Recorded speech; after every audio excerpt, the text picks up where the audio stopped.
You're listening to the Armchair GM Sports Network.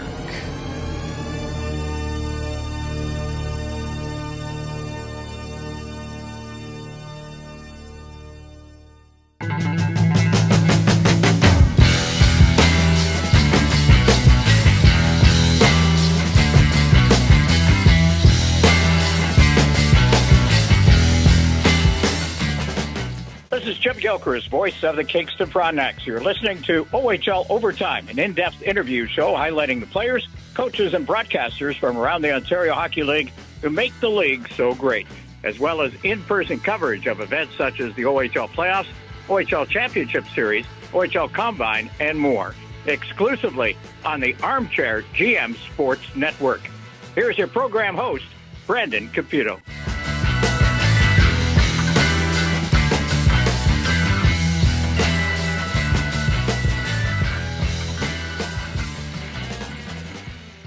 Welcome into another episode of OHL Overtime right here on the Armchair GM Sports Network, proudly brought to you by Wild Bill's Auto Repair, helping customers stay safe and confident on the road since 2012 in honor of the late William Robert Hunter. Brandon Caputo here with you to recap the OHL Championship Series between the London Knights and the Oshawa Generals. A 4-game sweep for the London Knights in this year's installment of the Championship Series. The Oshawa Generals with a hard-fought 7-game series against the North Bay Battalion and weren't able to match the firepower of the London Knights this year. Just a team that from start to finish was the class of the field in the Ontario Hockey League this year.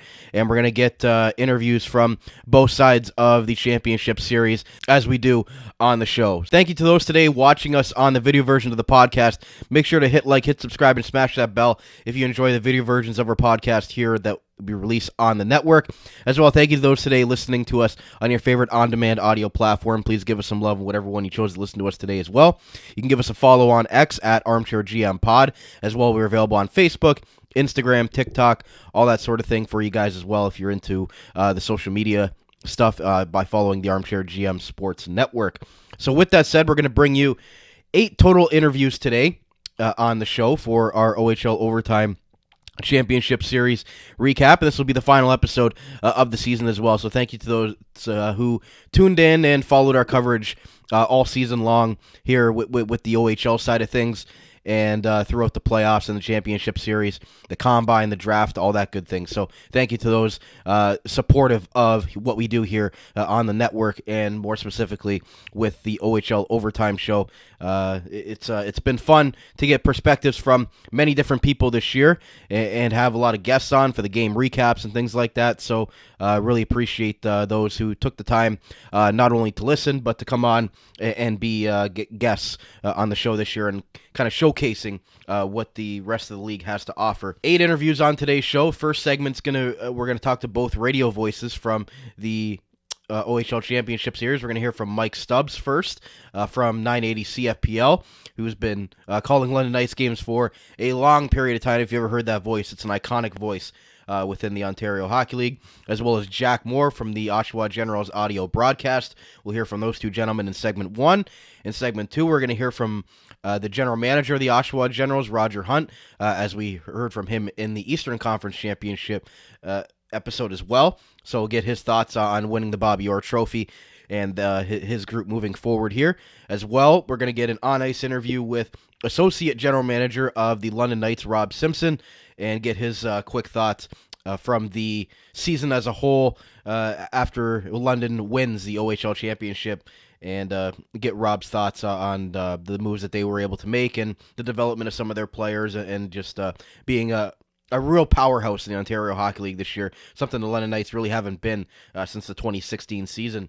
And then in the final segment today, we're going to hear quick interviews from 4 different players for you, including Easton Cowan, the Toronto Maple Leafs first-rounder from 2023, Sam Dickinson, a projected first-round pick in the upcoming NHL draft in June, as well as back-to-back OHL championship winning goaltender Michael Simpson, as he obviously won with the Peterborough Petes last year, beating the London Knights, and this year getting traded to London and winning it back-to-back with his hometown team, as well as Kasper Halttunen, the great import player for the London Knights this year, and was the trigger man on the power play, was so lethal in the playoffs. San Jose Sharks second-round draft pick. So we'll hear from those 4 players as well.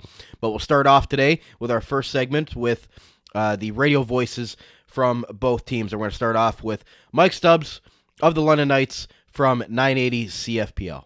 And then we'll go right into our second interview with Jack Moore from the Oshawa Generals audio broadcast. Enjoy. Back with the play-by-play voice of the London Knights on 980 CFPL. That'll be Mike Stubbs. Mike, OHL Championship, second straight year for the London Knights. Talked to you at the beginning of the year when the Knights were playing the Niagara Ice Dogs, and we were wondering kind of where this London Knights team would go after making the finals maybe a year premature, a very young group there, and took some big strides there before losing to the Peterborough Petes. What have you seen in the evolution and the growth of this team this year?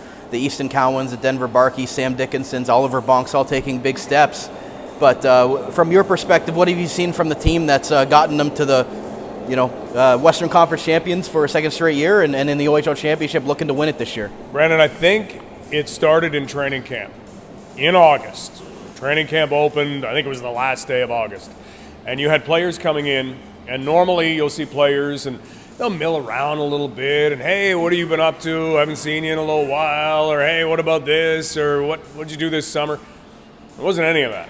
In fact, guys came in, they just had this business-like look on their face, like they'd been waiting for training camp.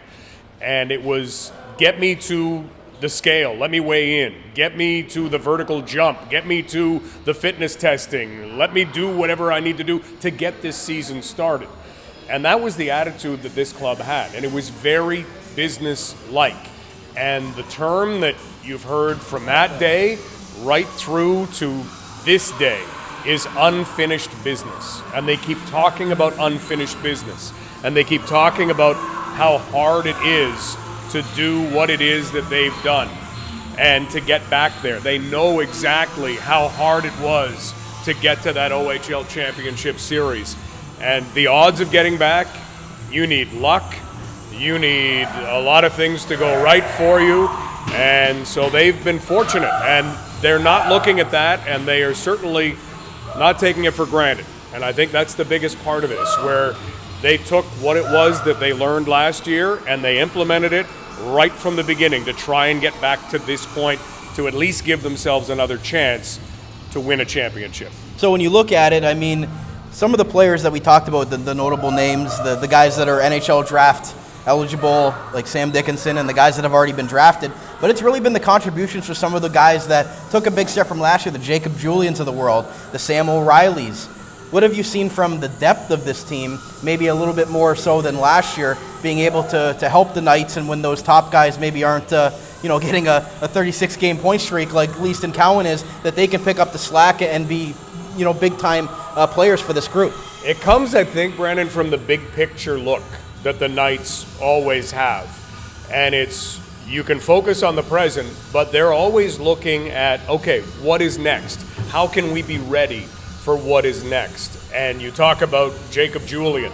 He was a guy that was in engineering class in the fall of 2022. And he was expecting to play Junior B with the London Nationals, finish up his program at Western, and see what the world had in store for him. Instead, Mark Hunter sees him playing for the Nationals, said, why don't you come out and practice a little bit with us? Next thing you know, they're signing him. And he came out of the under-18 priority selection.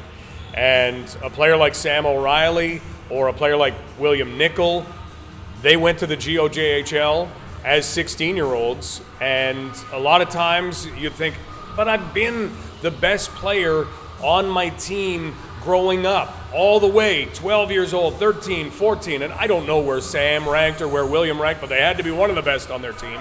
And all of a sudden, I can't make the OHL. Some people play at 16. They both accepted that, took it, went, and had tremendous seasons. Sam O'Reilly and William Nickel were both on the all-rookie team. William Nickel was the Western Conference Rookie of the Year. And you can trace that back to Easton Cowan, to Oliver Bonk. You can trace it all the way back to Seth Griffith and other players who have come through and had success with the London Knights, where there is a process. And Bob Martin, who is with the organization, once described it. He said, you have to look at it like a 4-year college or university program, where if you come in and you do the learning early and you believe that what you're being told is going to help you because the track record shows it does, then you can have great success. Luke Evangelista didn't score a single goal in his rookie year as a 16-year-old, not one. In his last year, he scored 55, and he was in the National Hockey League with the Predators less than a year later. So it's big picture stuff that this organization does. So as much as, yes, there were guys who played last year and there were guys who maybe have moved into different roles, they're ready for those roles. And this organization does a lot to make sure that nobody goes into a role where they aren't ready, where it might hurt their confidence. When you see somebody on the ice, it's because they know in practice and they know from what they've seen before that they're ready for that moment. And when you talk about the development market and Dale Hunter and what they've been able to do here with the Knights and continuing to just crank out NHL prospects and being able to believe in this group, because you look at it, other than Michael Simpson at the beginning of the year, this team really didn't go out and make the big splash at the trade deadline because they believed in the group that they had, as opposed to maybe prior years or other teams that go out and trade for big-time players and give up a lot of top-end draft picks. So what have you seen from that perspective, from the fact that they didn't really have to give up a lot to get what they have? They got their goaltender, but for the most part, it's a homegrown team and a team that they've grown and developed themselves through the draft. When you see a team that has success with the London Knights, a lot of times it will have that core.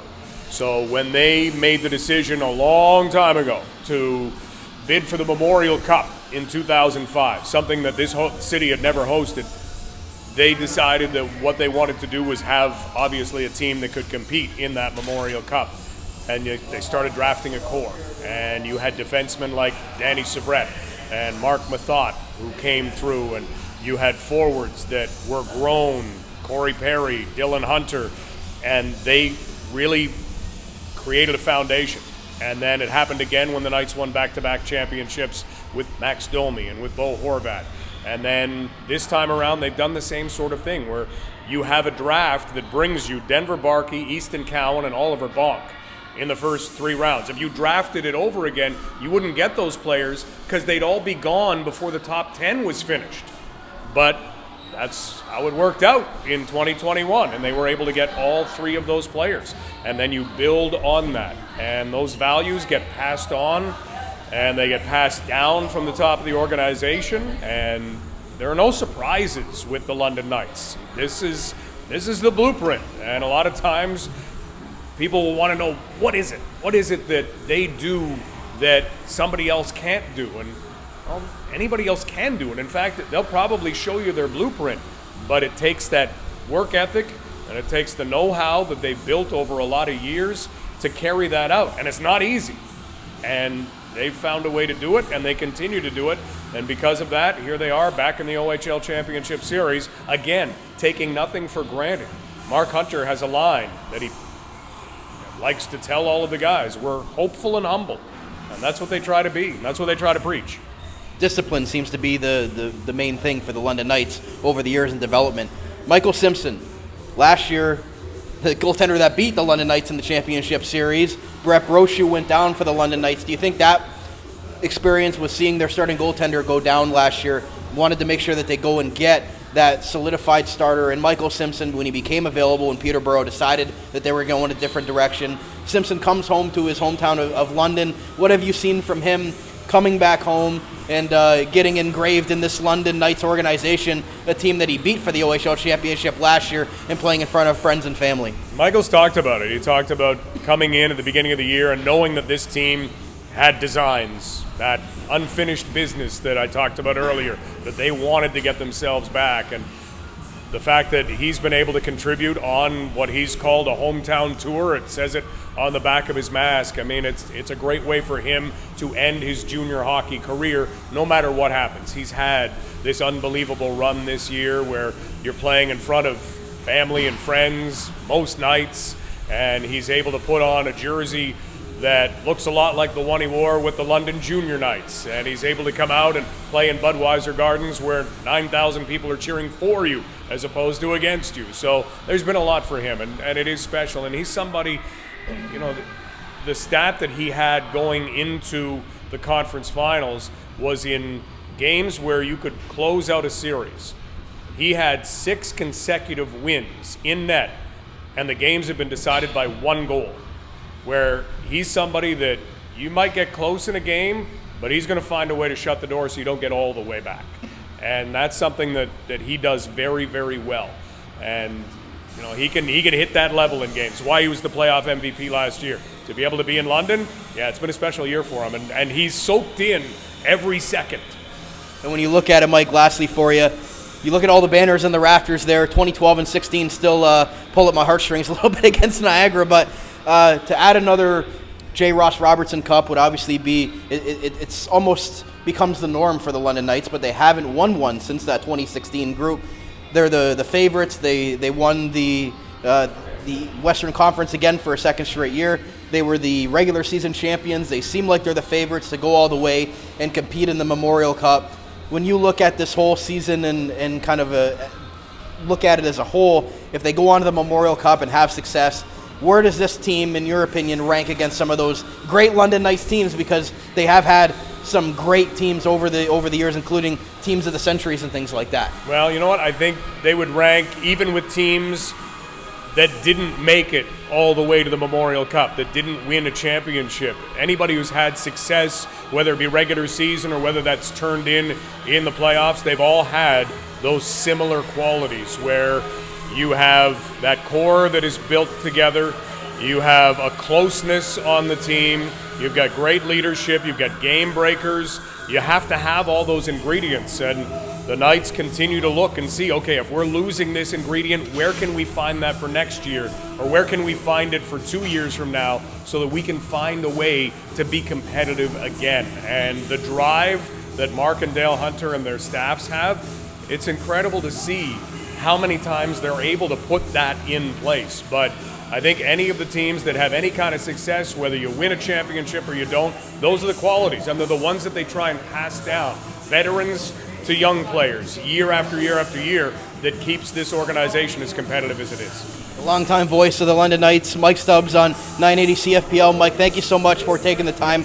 Always appreciate you coming on and giving us the analysis of the London Knights, and look forward to seeing where they're going to go from here and seeing if they're going to raise another banner here at Budweiser Gardens. But thanks so much for the time. Brandon, thank you. Joined now by Oshawa Generals audio broadcast play-by-play man Jack Moore. Jack, got to be pretty pleased. I mean, I know for you it's fond memories being back here in London from your football days, winning a Yates Cup here with Laurier against the Western Mustangs, which hurts me. Friend Harry McMaster played on the team. But regardless, the Oshawa Generals in the OHL Championship, two of the most storied franchises in the Ontario Hockey League, and Oshawa and London going at it. From what your vantage point of seeing this team all year long in Oshawa, just talk about the growth and being able to get to this point when it maybe looked a little bit glim in November. Yeah, you know what, and to start off, your buddy Harry McMaster, hell of a football player. He scored a touchdown to go up 40-19 in the fourth quarter against us. Now Edmonton Elk Scott Hutter, a London, Ontario native who was in the building on Thursday night before he had to go to Elks training camp on Friday. He missed the tackle on the Harry McMaster touchdown in that fourth quarter, but you know what? A couple big plays by us, 24 points in 8 minutes and a Yates Cup championship later. I do love coming back to London. I have good memories here, but yeah, you know, with this Oshawa Generals team, it's interesting where they started and kind of the beginning of the year. The expectation was a middle of the pack team, and then things didn't start well, and Callum Ritchie had his shoulder surgery in the offseason, so they knew they were going to miss him for a little bit of time. Luke Torrance broke his hand the day before the season began. Connor Lockhart, Connor Punnett, Zach Sandu weren't here yet. So there was a lot on top of Rasmus Kumpalainen, who was playing his first North American hockey, to be our best player, and Dylan Robrook to be the best version of himself early on. And the team really banded together, kind of like you said, early to mid-November. There was a stretch of losses there where they played well and they just came up on the wrong side of the result. And then they went on a 5-game winning streak going into the holiday break. They went 1-3 coming out of the holiday break. And that's when they really got tested. It was, are you going to sink or are you going to swim? And they went on a road trip to Michigan, and they beat down on the Flint Firebirds 10-2, and they got their second win of 2 games against the Saginaw Spirit this year, and that one on the road. So there was a lot of optimism coming out of that road trip. The ownership and the management team put a lot of faith into this group. They bought Connor Punnett. They bought Zachary Sandu. They'd already bought in Connor Lockhart. They got everybody back healthy, and then this team went on a run that was really, really unprecedented, including 12 wins to close out the regular season. And it looked like it was a little hairy there in the first round against the Barrie Colts. But then they rattled off 8 straight wins. They beat Barrie in 6. They beat Ottawa in 4. They win the first 3 games of the Eastern Conference Final. North Bay swung back and forced them to a Game 7. And now Oshawa's in this championship series. So you got to look at this whole year and just, unbelievable ups and downs for this team. The resilience of this group, who's the 6th youngest team in the Ontario Hockey League, to be in this position is absolutely insane. When you look at some of the Eastern Conference teams who bought this year, Ottawa, who they swept in round 2, I think everybody thought this was Sudbury's year. And now, Oshawa's that last team standing, and they're getting good experience moving forward because there's a good to fair chance that, aside from the OAs, the core group of these players are going to be back next season and trying to do it again. What have you seen from Coach Derek Laxdal? You're obviously around him a lot. You travel to all the games. So what have you seen from the way that he's been able to grow this group over the last 2 years? He came in 2 years ago. We know the pedigree that he has with the Edmonton Oil Kings and with the Dallas Stars in the NHL. What did you notice, like, a turning point when he came in? At some point, like, the light bulb went off for this group, and everything kind of started to click, and they started to become more of a complete team, and their players really taking big steps. Like, where did you see Derek Laxdal's, I guess, fingerprints on the way that the Generals team has gotten to this point in just a short 2 years? His fingerprints started day one, the first day that he was here. I remember the first time talking to him and then getting to spend more time with him. I was talking with somebody who's in the NHL, and I was like, this might be the best coach I've ever spent time with in my time in the Ontario Hockey League. Somebody who has, I don't know if there's a guy at this level of hockey who has a better sense of the modern game than Derek Laxdal does. And you kind of talk to some of the players away, like off air, and you talk to some of the coaches even off air, and they say every time he stands at the whiteboard and he starts to talk about hockey, you just sit and try and absorb, because you're just trying to listen and take as much as possible away, because he's so smart and knowledgeable about the game. But that also comes with the ability to coach. He's a very, very good coach because he knows where to push buttons. He knows how to teach the game to people. He knows how to get the best out of people. So sometimes you see why really, really good hockey players who have a great hockey mind can't coach, because they don't understand why you don't understand the game the way that they do. Derek Laxdal understands that not everybody thinks hockey at the same level as him, so how can he communicate it so that they can understand? And that's what makes him such a good coach. And I think the big thing is consistency. Like, I've interviewed Derek over 80 times this year. I interview him before every game. And I'll tell you what, probably about 60 of those interviews, he's telling me the same things, because it's the consistency, the commitment to structure, the commitment to team defense, the commitment to dumping it in, chasing it down, wearing them down on the forecheck, and getting your opportunities. So where the structure lies for this team, has been hammered in since the beginning of last year. And then now moving into this year, you're really seeing the kids buy in. And I think it's because he knows how to press those right buttons. I had somebody tell me, a high-ranking hockey person tell me, with any other coach, I don't know if this team had home ice in the first round of the playoffs this year. And I told this to you during the Eastern Conference Final. I think that if I could have made the argument last year that Derek Laxdal was the OHL Coach of the Year for having that Generals team in 8th, and then let alone what they did this season. So, I have the utmost respect for him. He's phenomenal with me. He's treated me like part of the staff from day one. He's been great to me, the staff, the team.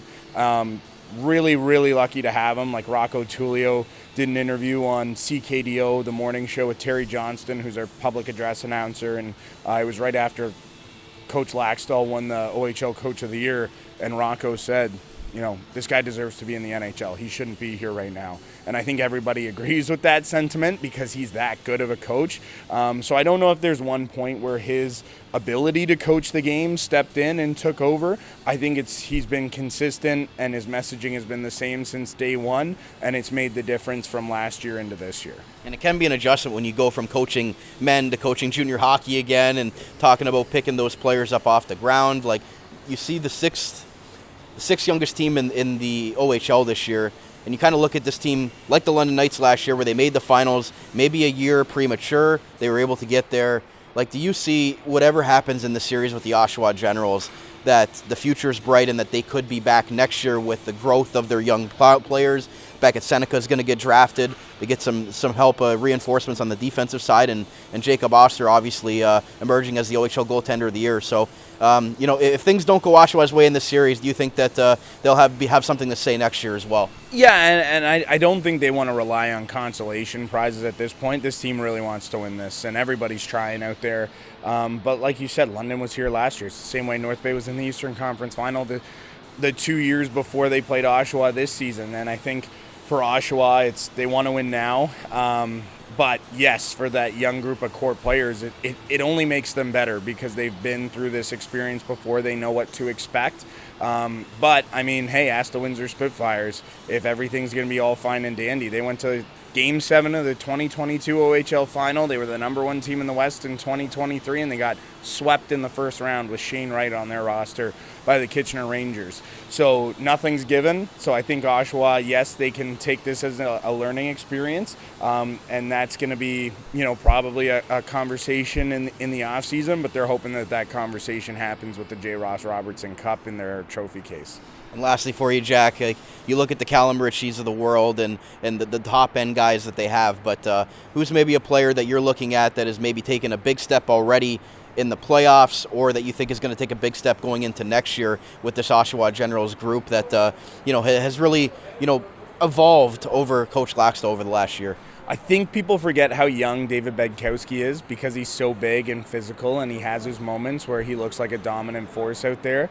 He turned 17 in December, right? Like, in his rookie year, the only reason he was the second youngest player in the OHL and not the youngest player is because Michael Misa was an exceptional status player. So David Bedkowski, I think, is the one who's going to benefit from this the most. He's playing a lot of hockey right now like he did last year, more than he ever played. He's playing more than he's ever played this year, and it's only going to make him better. But I think that growth, I think having a guy like Connor Punnett to teach him how to play that style of hockey is only going to benefit David and his growth moving forward. So I think David Bedkowski is the guy. When you step away from Beckett and Callum and Ben Danford and Luca Morelli, those guys are already young but very great hockey players. I think David Bedkowski is the one who's going to take that big step moving forward. And the growth of his game, I think, next year is something that a lot of people are going to be surprised about. Play-by-play man Jack Moore from the Oshawa Generals audio broadcast. Jack, thanks so much for the analysis. Always great catching up with you, and look forward to seeing where this Generals team goes moving forward. But we'll see what the rest of the series has to bring. Yeah, I appreciate it, Brandon. Go Hawks.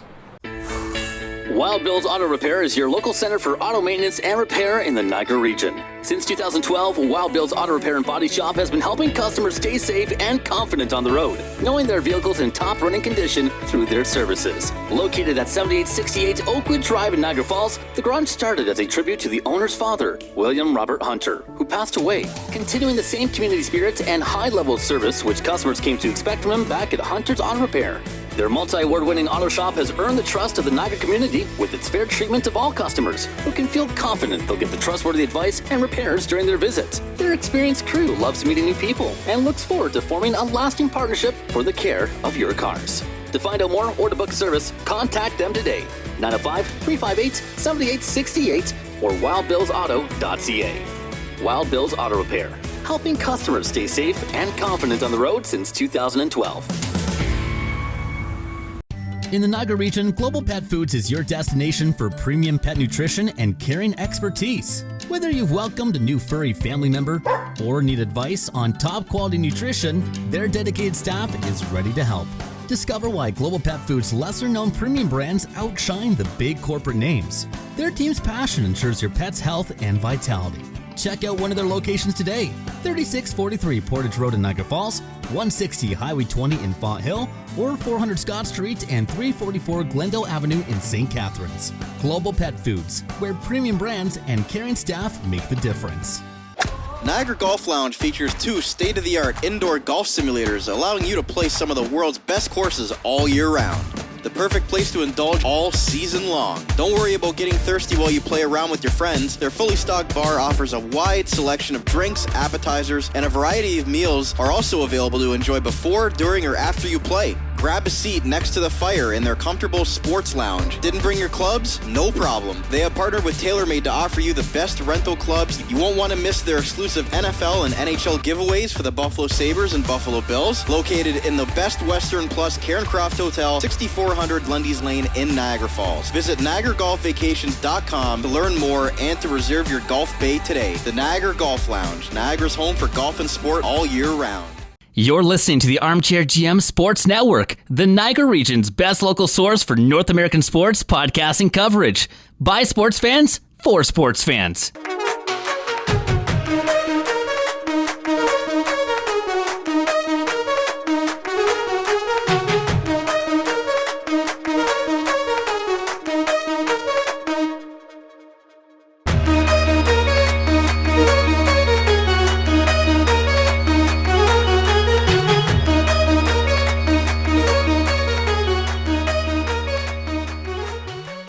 Welcome back to segment 2 of today's OHL Overtime episode and our OHL Championship Series recap episode, brought to you by Wild Bill's Auto Repair, helping customers stay safe and confident on the road since 2012. Brandon Caputo here with you, and in the first segment, you guys heard from both radio voices, Mike Stubbs and Jack Moore. Great analysis there, kind of setting us up with the beginning of the episode there, from the perspective that they saw from both teams this year, traveling around with them and interacting with the teams on and off the ice, and obviously watching all their games throughout the regular season and the playoffs. So really appreciate those two gentlemen taking the time to come on the show once again, and it was great catching up with them in the media rooms as well. So segment 2 today, we're going to hear from the general managers from both teams. We're going to hear from Roger Hunt from the Oshawa Generals, kind of a part 2 of our chat that we heard from in the Eastern Conference Championship Series, and now we'll hear from Roger on his thoughts on winning that Eastern Conference and trying to, obviously they didn't get it done in the OHL Championship, but his thoughts on them making it forward here with 2 of the most iconic franchises in all of the Ontario Hockey League going at it for another J.Ross Robertson Cup with the London Knights and the Oshawa Generals. And as well, we'll hear from Rob Simpson, the Associate General Manager of the London Knights, following the Knights' 4-game sweep and hoisting another J.Ross Robertson Cup. Gives his thoughts on the roster construction and what they were able to do this year, coming back after losing in the OHL Championship to Peterborough last year and running it back with the same group. So with that said, we're going to hear first from Roger Hunt of the Oshawa Generals and then Rob Simpson from the London Knights. Joined by the Vice President and General Manager of the Oshawa Generals, Roger Hunt. Roger, talked about it in the East preview. You guys brought home Bobby. You know, that must have been pretty cool having Eric Lindros there for Game 7. I know that the series kind of turned in North Bay's favor there for Games 4 to 6, but how pleased were you with the way that your team was able to close it out there in Game 7? Oh, thrilled. I mean, hey, when we were up 3-0, we didn't necessarily believe that we could be in that situation, but we were, and then to let that slip through your fingers a little bit, it's just, disappointing a bit, but the way it all worked out, I was so incredibly proud of those players, especially after the way we lost in Game 6. To come back 24 hours later and to win it at home with, as you said, with Eric and various other alumni in the building was a huge thing. So, we wanted to bring Bobby home, and we got him home, and at home we got him home. Yeah, and you talk about some of the players, the contributions you got. Some of your big players came through when they needed to at the biggest times. Connor Lockhart was a guy that we didn't talk about in the East preview. That was an under-the-radar move that you guys made early in November there, getting him from the rival Peterborough Petes. Don't see a lot of trades between those teams, but he comes over and talked about it, that he maybe had to say a few sorries for a couple of slashes that he may have given some Generals players, but it seems like he really embraced the role here of being in Oshawa. And can you talk about maybe the way that he came in in, and with that championship pedigree that he had from Peterborough, and now facing London Knights for the second straight year in the OHL Championship, I'm sure that's experience that you're happy to have on your group. 100%. I mean, Connor was great right from the time we got him here. We knew, getting him out of Peterborough was, thanks to Mike Oak and working with us on that. But to get a kid that's is so crucial. And I think I said it right after the game. Now our players are learning how to win. So it's when you don't have them, for Connor to come in here and be calm under pressure, certainly, and everything that these guys are going to go through starting today. He's been there. He's been through it. So I remember actually talking to him after maybe Game 5, or I can't remember what the game was. I said, hey, this is where we need your experience. You've been through this. So, and he came through big time. He got a big goal in Game 7, everything else. So he's been a great addition to our team, and it's hard to win. So it's not easy to win. So when you do get someone like him that you can bring on board, he's paid off in spades for us. And you've obviously missed Connor Punnett and Beckett Seneca in the East Final a little bit. So talk about the other guys stepping up, the guys coming into the lineup, or the guys moving up the lineup that maybe you got contributions from that you might have not expected, and making sure that you have that organizational depth for situations like that. Well, I think realistically with those guys out, and certainly the way Derek handled, Harrison Franzen. Harrison Franzen played Junior B all this year, London kid. Him, Tyler Graham came through big time.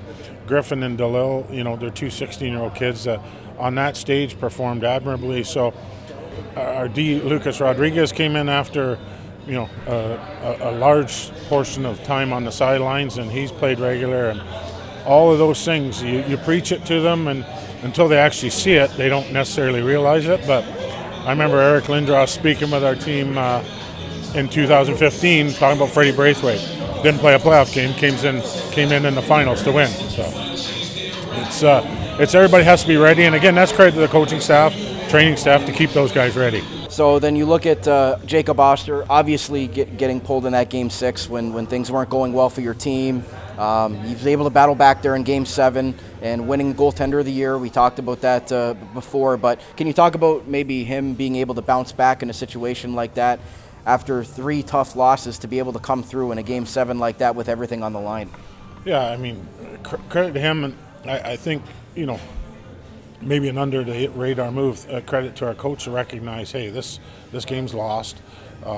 It doesn't, really the score doesn't matter right now, but we have to make sure that he's ready to be able to be going in Game 7. So I think, credit to both, obviously, for rebounding, but certainly credit to Derek and the staff for recognizing to get him out, give him his rest. He wasn't getting pulled because of performance or whatever. It's something that wasn't our night, and they recognized early enough to get him out, and also that gave Bender a little bit of playoff experience at this level. So both those moves, but certainly Jacob's mental toughness to come back from something like that. Not being a goalie, I don't understand what goes through with it, but they're a little bit crazy anyways. But he bounced back, and again was probably one of the biggest reasons we won Game 7. And another person I didn't bring up was your captain, Stuart Roloffs. What have you seen from the growth of him? He was originally drafted by the London Knights, so he's playing against the team that drafted him here in the OHL Championship, so I'm sure that's going to be cool for him. But as far as what he's brought to your team as the captain, kind of leading by example, kind of with that type of leadership, and what he's brought inside that room to help get you guys to this point. Well, with Rolly, I think what he does, and people see everything he does on the ice, etc., but it's what he does away from the rink and away from the ice surface that is so telling as to him being a captain. He takes care of himself.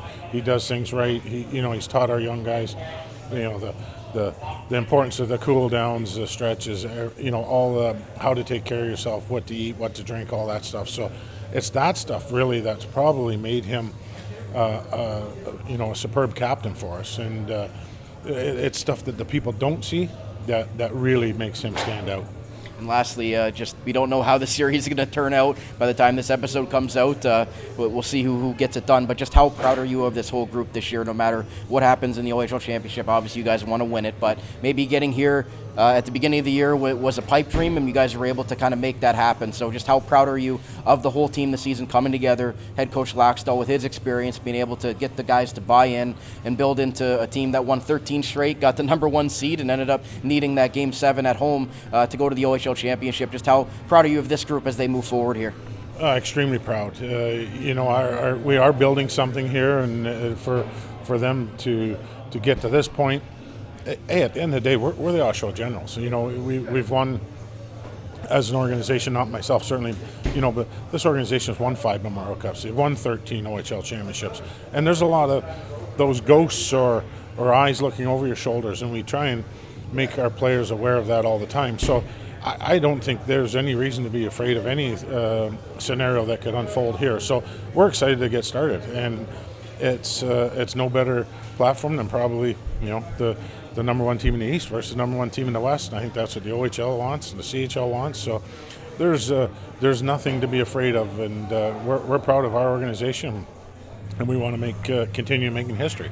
2 of the most storied franchises going at it for the OHL Championship. Vice President and General Manager of the Oshawa Generals, Roger Hunt. Roger, thanks so much for the time last series and here in the OHL Championship to your group, and look forward to where the Generals are going to go from here. Yep, very exciting times. Thank you very much. Here with London Knights Associate General Manager Rob Simpson. Rob, congratulations on the moment. I'm sure this has been a couple years waiting for you guys, obviously getting to the finals last year, maybe a year early with a younger group.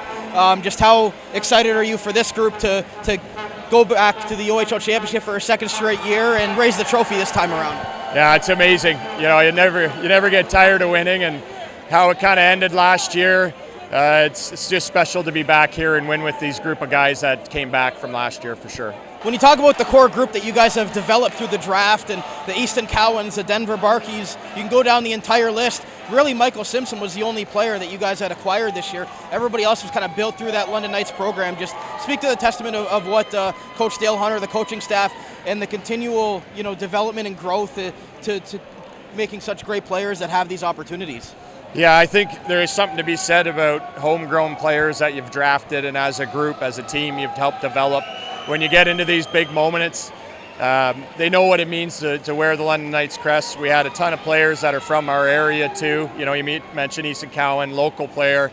They just, in these moments, want to battle that much more when they've come all the way up from a 16 or 17-year-old to their 19 and 20 year. And it's just, we've been lucky and fortunate with this group. We drafted a lot of players with character, and they've trusted the process and worked with us, and now you see, everything coming to fruition at the end, which is nice.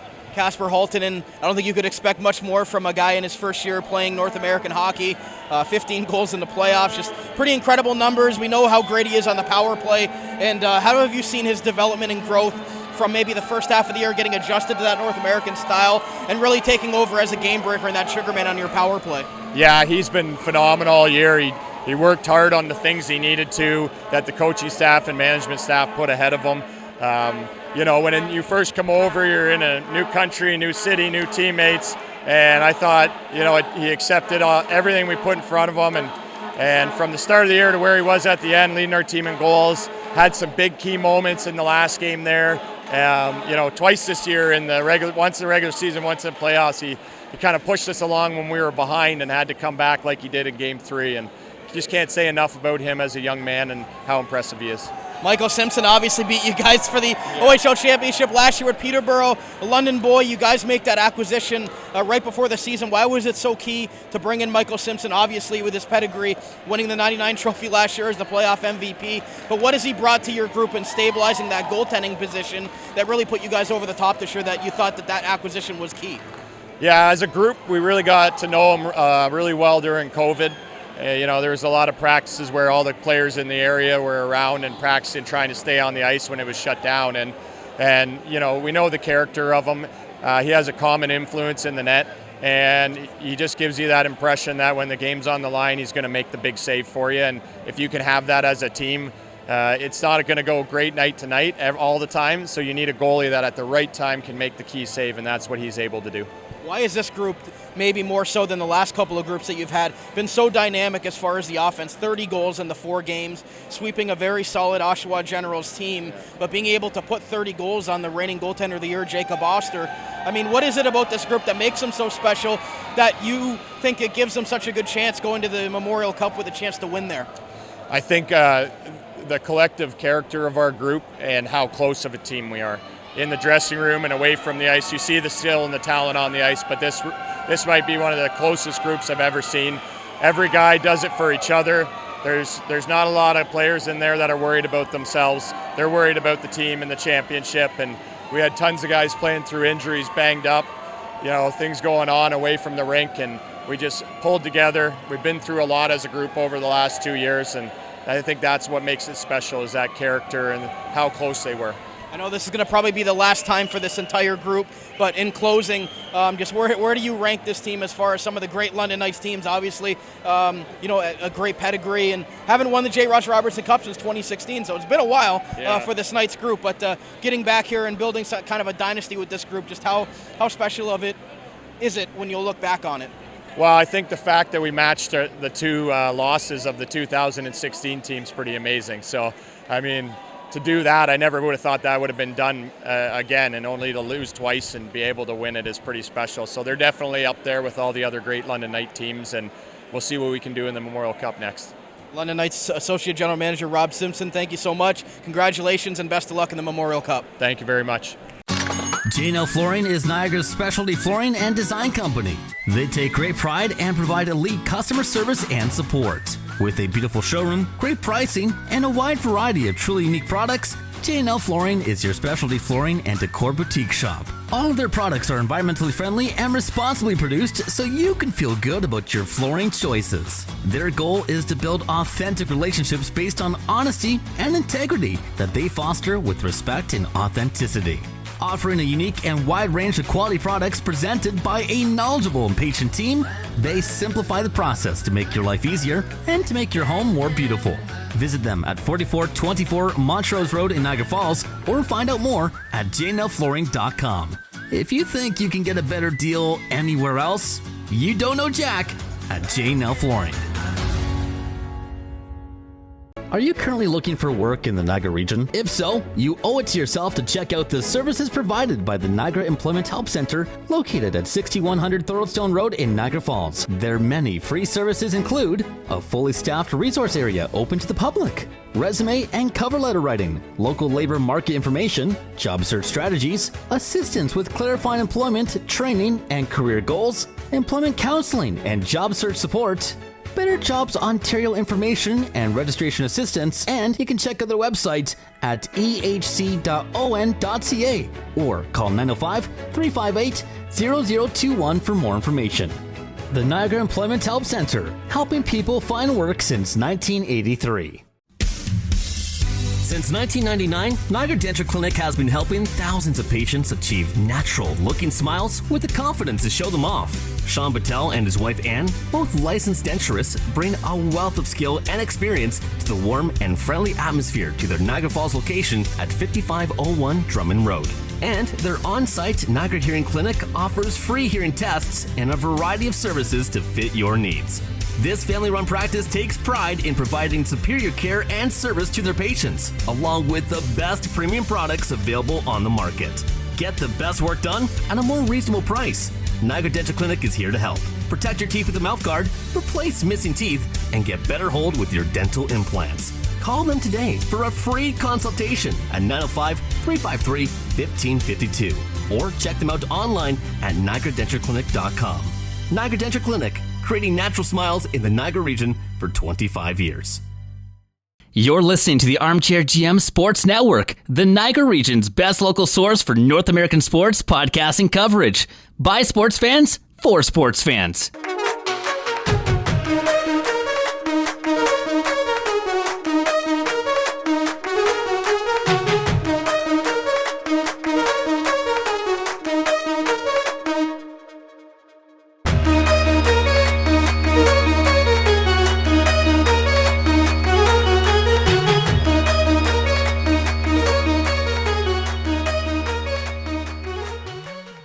Welcome back to segment 3 of today's OHL Overtime episode and our OHL Championship Series recap right here on the Armchair GM Sports Network. Proudly brought to you by Wild Bill's Auto Repair, helping customers stay safe and confident on the road since 2012. Thank you to Roger Hunt and Rob Simpson for allowing us time to speak about the roster construction for both their teams and their plans moving into the future and what they were able to do with those two clubs. Obviously, the class of the field this year in the Ontario Hockey League, so congrats to both those gentlemen on what they were able to do from the management perspective of building these two teams up.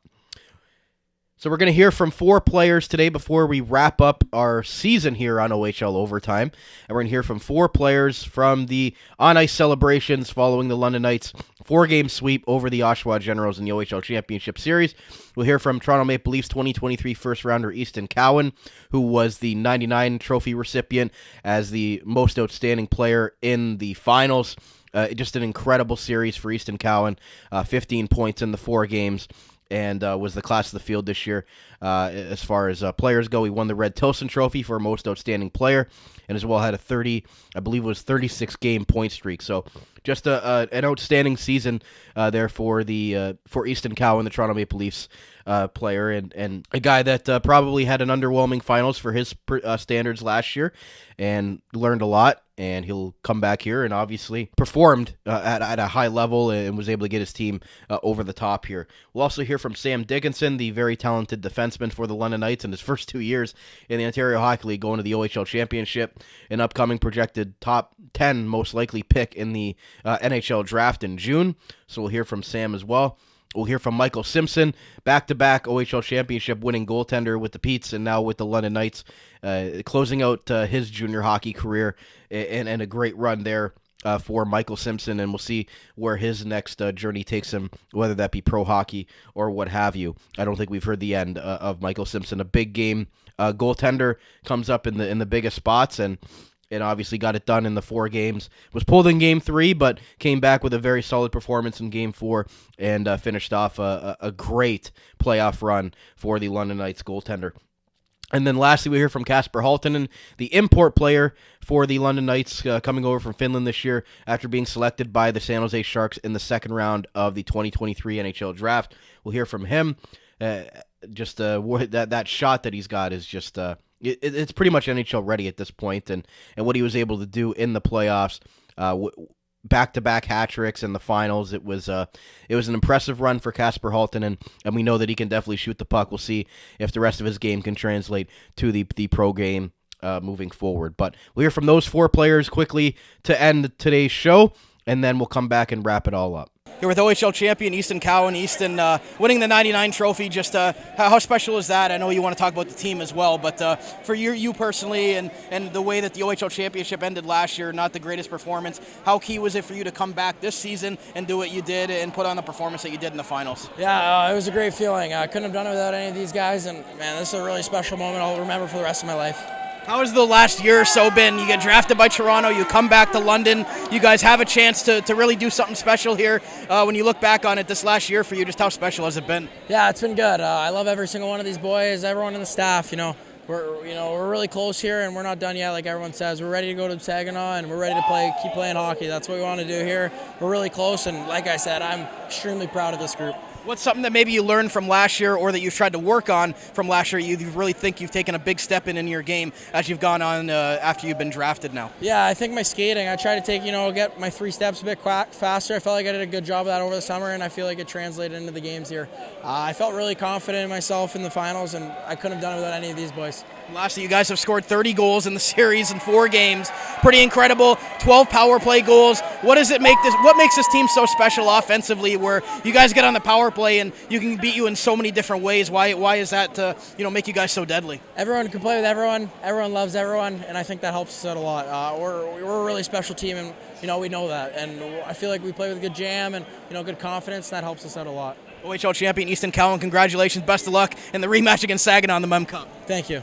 Here with Sam Dickinson. Sam, your first 2 years in the Ontario Hockey League, going back-to-back in the OHL finals. It's pretty unprecedented to do. Obviously didn't get the result last year, but what did you guys learn from that experience, going against Peterborough as a younger group and getting back there this year that obviously put you over the top and were able to sweep a good Oshawa Generals team?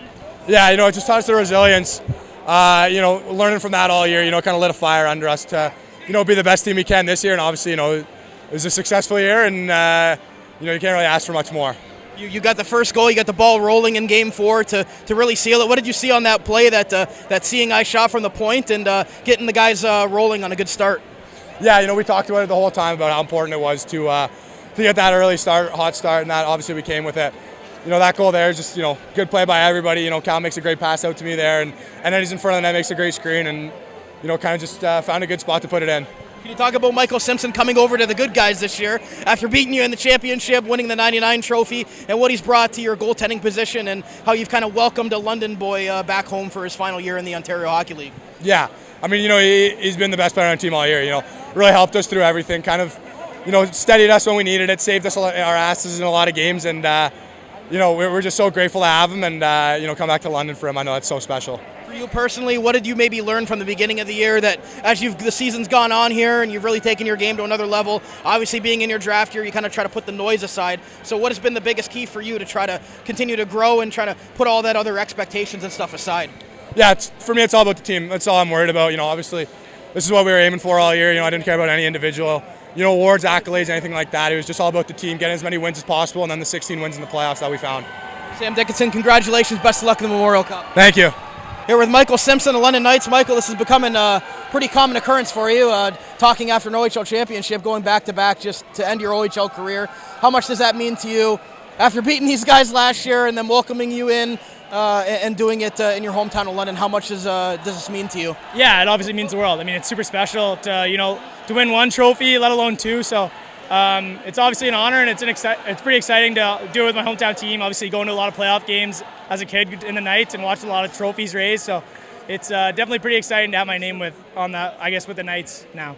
And you win 15-2 in the playoffs, and you were very successful. But talk about the guys in front of you and why you guys were so great as a team. Obviously, sweeping in the OHL Championship, not an easy feat to do.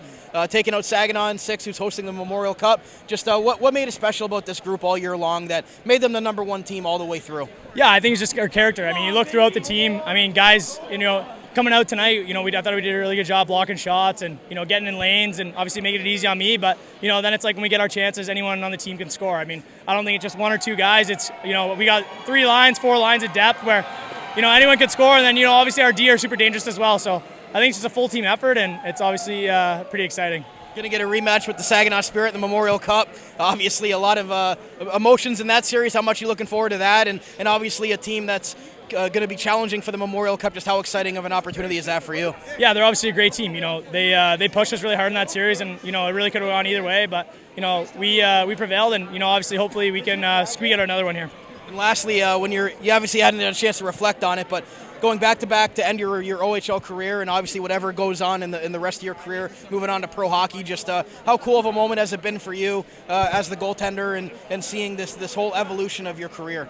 Yeah, it's obviously awesome. I think, anytime you can win, it's super special. And, to be able to win twice, like I said, it's even more special. And, I think it's obviously exciting. Hopefully down the road, if I ever get another opportunity to, win, you kind of have this in the back of your mind where you've done it before. So just a lot of excitement, and I'm excited to get in the room with those guys. Here with Kasper Halttunen and the London Knights. Kasper, 17 goals. Pretty incredible playoff for you, potting in so many power play goals and just helping your team generating offense. Just can you talk about what you've been able to do in this playoffs and what this whole experience has meant to you? Well, I mean, first of all, this is it's been an unreal year for me. I will never forget. With all these guys, I could have done that without these guys here, and I just try to do my best every day, every game. Bring what I can on the ice and off the ice too. So, but as I said, without these guys here, I wouldn't have done that. Been a wild year for you, getting drafted by San Jose, coming over to North America, playing in your first season in North America, and then winning an OHL championship. Could you have pictured a better season for you as far as the start and probably since last June? I'm living my dream. That's all I gotta say. This is it. When Mark and Dale brought you in, they said this guy's gonna score and and can clutch score, and did you kind of prove them right, kind of here? Well, that's kind of my thing, That's what I try to bring every day, every game, and I guess I did a pretty good job with that. But without these guys, I wouldn't have done that. When you came over from Finland, did you Did you even imagine any of this stuff? Or what? Well, of course you can dream about this kind of stuff, but that was our goal from the beginning of the year, of course. But I don't probably it's just can't imagine. There were the on-ice interviews conducted with those 4 players, as I mentioned: Easton, Cowan, Sam Dickinson, Michael Simpson, and Kasper Halttunen. As well, thank you to Roger Hunt and Rob Simpson for their analysis, and Mike Stubbs and Jack Moore, the radio play-by-play voices for both clubs as well. Hopefully you guys have enjoyed these episodes here all season long, and especially here for the Combine, for the East Final, and for the OHL Championship, trying to bring you as much perspective from both sides as possible that we can do on the show here. So thank you to everybody who tuned in, not only for this episode, but all season long, and continue to follow along with our coverage as the OHL playoffs went along with the first round series with Mississauga and Sudbury, and then Oshawa and North Bay in the Eastern Conference Final, and then Oshawa and London here in the OHL Championship Series. And hopefully you guys got a good perspective and a good idea, I guess, showcasing what the Ontario Hockey League has to offer. We'll see the London Knights go to the Memorial Cup in Saginaw and get a rematch with the Saginaw Spirit for that they had in the Western Conference Championship Series, and that was a very volatile series. And we'll see if the bad blood carries over with those two teams, and we'll see if the Ontario Hockey League can take home a Memorial Cup, which they haven't done in quite a few years now. They have 2 out of 4 chances this year hosting the event in Saginaw, and we'll see if they can get it done against Drummondville and Moose Jaw as well. So with that said, that's going to wrap up our OHL Overtime episode right here on the Armchair GM Sports Network for our OHL Championship Series recap and our interviews with both sides. So I'll talk to you again very soon. As always, Wild Bill's Auto Repair is the proud show sponsor of OHL Overtime. If you enjoyed the video version of the podcast, make sure to hit like, hit subscribe, and smash that bell. And if you listen to us today on your favorite on-demand audio platform, thank you to everybody for doing that as well. So until next time, my name is Brandon Caputo. Have a great summer, and we'll talk to you again on this show come the fall for the next hockey season for 2024-2025 and the beginning of another great Ontario Hockey League season. You're listening to the Armchair GM Sports Network.